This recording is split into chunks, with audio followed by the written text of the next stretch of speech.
Hi guys, so this is part 2, going straight on where we last were. So basically now these are my notes for Kota Ibushi versus Sanada. So basically these are all my notes. Some of it I'll give you the match, some of it I don't. So I say for Golden Star, aka Kota Ibushi, that's his nickname in case you didn't know. He looks ripped and shredded as can be. He looks like he's definitely in heavyweight shape. So basically by that I mean he used to be a junior heavyweight, now looks like he's 100% heavyweight. About 100 kg, maybe 98 kg. He looks tall as well. I'm not sure about exactly how tall Ibushi is, but he looks about what, 6'1", 6'2". He might not be that tall, but he looks it anyway. Best in comparison, because Sanada, I think, is like my height or maybe even shorter. Sanada is also in good shape himself, but not the same level. The commentator Rocky Romero says that Sanada respects Marufuji and AJ Styles as well as Ibushi himself a lot. I found that interesting. You don't often hear WWE references in NJPW or vice versa, but I did notice they mentioned Prince Devitt when talking about Ospreay, when Ospreay was fighting Lance Archer. I think that was night 1, was it? Back in Dallas. So that was quite interesting. So there's been a few. So maybe, I don't know if it's possible that WWE and NJPW team up because they're both fearing AEW or not. Maybe I'm completely wrong on that. I've read a lot of stuff that says that New Japan aren't particularly happy with the way that AEW is doing so amazingly well. I'm not completely sure about that, but we'll see. Anyway, so Sanada initially loses his wrist to Ibushi. Ibushi gets wrist control. Ibushi uses his speed. There's a low dragon screw. Ibushi takes his leg. Sanada takes Ibushi's back. Ibushi hits a flat torture rack into a side headlock. Then there's like a neck crack standing. It's all by Ibushi onto Sanada. Both run the ropes. There's numerous leapfrogs, both with numerous leg sweeps. There's a pin and cover by Ibushi on Sanada. Sanada hits a head scissors takeover. There's 2 double drop kicks. There's a sweep into a transition again. Ibushi uses his brain, disengages and stands against the ropes like this. Like disengages, gets a bit of distance, which is a bit MMA, a bit boxing. I like when they do that in pro wrestling. It makes it a bit more sport-wise. It makes the sport aspect come out a little bit more. The combatants each take a corner to gauge their popularity. Basically, let's say this is a corner, they both jump up on the corner and they go like this to see what the crowd says. Middle of the ring, collar and elbow tie up. Ibushi goes for a paradise lock. Sanada fakes a tope con hilo, but then decides to just taunt a bit like a Ricochet or Ospreay would, where they pretend to jump outside and come back inside the ring, do a little taunt. Ospreay does his little thing like that.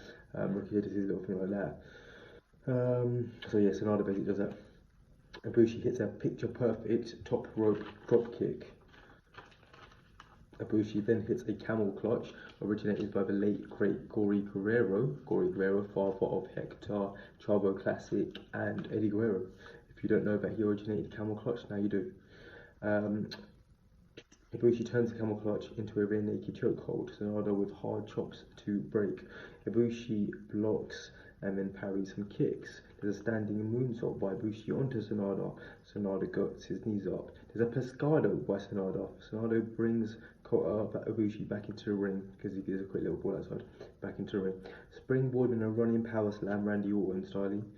And the top rope moonsault by Kota on Sanada. It's 2 count.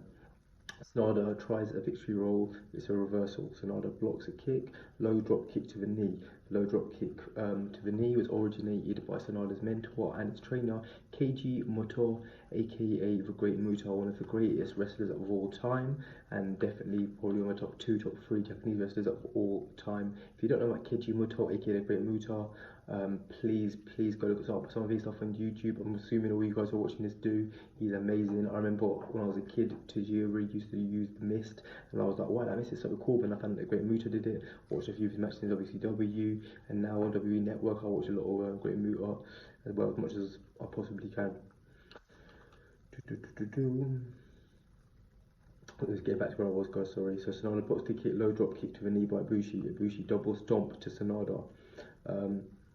One of the issues I have with New Japan, and I'll mention this later, is a lot of wrestlers do what you call finishes, and the finishes only hit like a 2 count, whereas in a lot of other companies it hit 3, but it is what it is. The fans like it. I like it at times. Sometimes I think it's a bit of overkill, but it is what it is. But I know I'm speaking quite fast, guys. The reason for that is I'm trying to get all this information in within 3 different videos. I don't want to post like 4 or 5 videos for you guys to watch. If I can keep it in 2 or 3, I really will, just for you guys. Both strike each other, both hit, strikes, kicks, uppercuts. Ibushi with a sit-down powerbomb hits a 2 count. Ibushi wants to Kamigoye. Sanada knees Kamigoye to Ibushi. So Sanada uses his own finisher, Ibushi that is, and hits Ibushi. Ibushi dodges the moonsault. Ibushi hurts his knee after he hits the Bomaye, Shinsuke Nakamura's move, against him. Ibushi reverses an STO. There's loads of reversals. Sanada strips out and slips out of a German suplex, and then hits a kick. He gets a skull edge. Sanada tries a dragon sleeper, more reversals.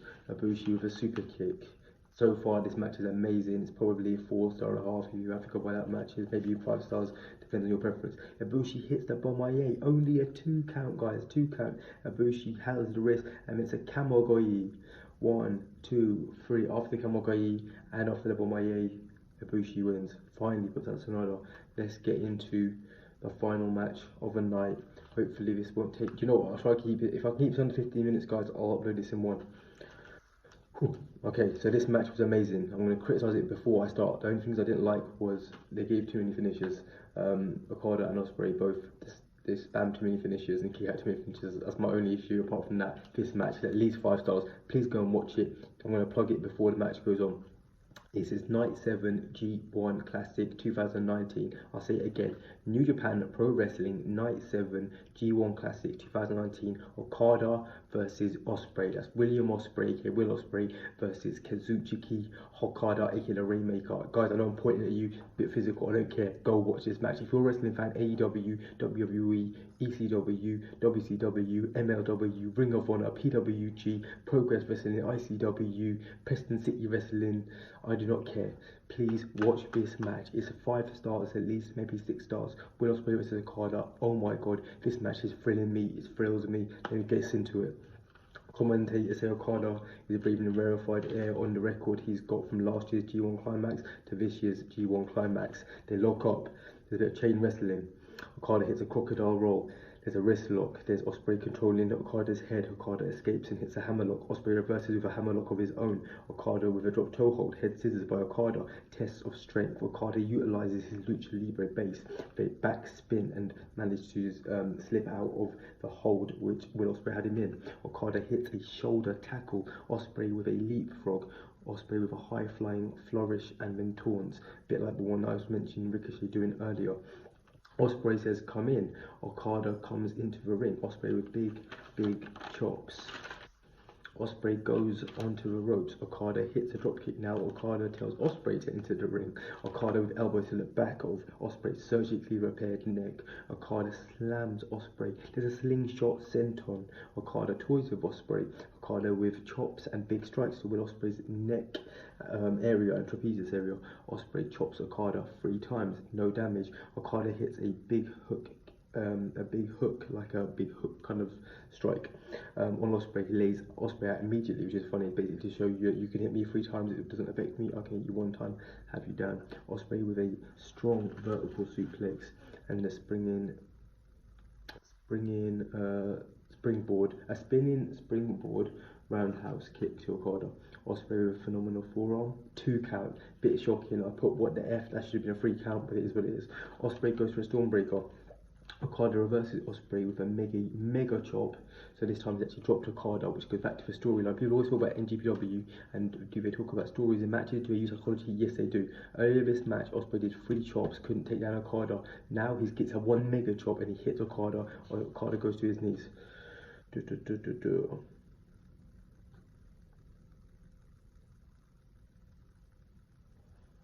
a big Ospreay goes Stormbreaker, mega chops, drops Okada. Okay, Ospreay with a neck, Okada with a neck breaker to injured neck of Ospreay. Okada hurts Ospreay, trapezius and neck injury. Okada kips up. Okada with a shotgun. Drop kick. Okada hits a body slam, then a miracle elbow. Like the old, that's basically his thing. He always does like it's a body slam, and he gets a miracle elbow afterward. He lands it. It's a Rainmaker pose. Ospreay reversals. Ospreay and Okada reverse about 6 moves including standing shooting star presses, springboard rainmakers, tombstone, stormbreakers and more. Okada hits a tombstone, which is Undertaker's finishing move. It's only a 2 count. 1, 2. Ospreay with a victory roll. 2 count. 1, 2. Okada reverses. Ospreay with a Paul Robinson special, which is like a spinning amazing kick, which I can't even describe. Please YouTube it, because I can't even describe it. It's like so many different revolutions as he spins. It's beautiful. But I've seen Paul Robinson do it himself in a match against Jimmy Havoc. Progress, super strong 16 this year. Once again, no, I'm speaking fast, guys. I want to get this all done for you guys so you can enjoy it in 2 videos. You can always slow down my speed on the settings area. Okada drop kicks Ospreay while Ospreay sets up the Oscar and propels Ospreay out of the ring. Okada brings Ospreay back into the ring. They trade hard shots on the apron. Ospreay with elbows, Ospreay with a push, then a super cutter, basically on the outside. And Oscar to the floor outside. Red shoes, Uno starts counting. Ospreay gets in. Okada gets in at 19 with 1 second left. My play wasn't another count out, that's what I was predicting, but it wasn't that way. Will Ospreay hits coast to coast, much better looking than Shane McMahon's coast to coast. Second Oscar, 1, 2, 2 3/4. Oh my god, that's what I was saying, that's what I wrote down. Okada kicks out. Ospreay usually beats everybody with that move, but I guess Okada isn't everybody.